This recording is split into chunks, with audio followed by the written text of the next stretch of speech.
Les résidents du quartier Saint-Georges s'attendaient à ne plus avoir d'eau courante lundi, mais ne s'attendaient pas à ce que ça dure aussi longtemps et ne s'attendaient pas non plus à manquer d'électricité une bonne partie de la journée. C'est que la ville les avait avertis que dès lundi, 8h30, il n'aurait plus d'eau courante pour que les employés fassent des réparations à la conduite principale du réseau d'aqueduc.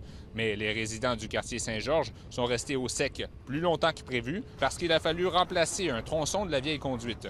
Mais bien entendu, quand il faut remplacer une conduite, avec tout ce que ça demande en termes d'excavation et tout ça, des manœuvres qui doivent être effectuées, là, on s'enligne pour peut-être un 24 heures et de 24 à 36 heures. Et hier, en début d'après-midi, près de 5000 Bécomois du secteur Marquette se sont retrouvés dans le noir, ce qui inclut les gens du quartier Saint-Georges. La panne a duré plus de 6 heures. Tout était revenu dans l'ordre en début de soirée. La cause, un isolateur s'est carbonisé au poste Bégin sur une ligne de 69 kV.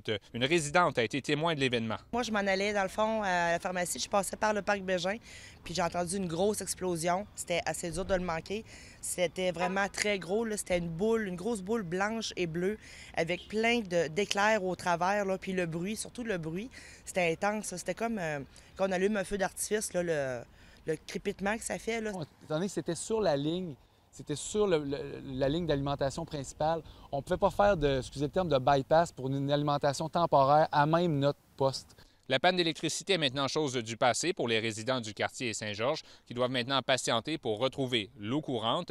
Les réparations devraient être complétées en début de soirée aujourd'hui, selon les prévisions de la ville de Bécomo. Olivier Roy-Martin, TVA Nouvelles, Bécomo.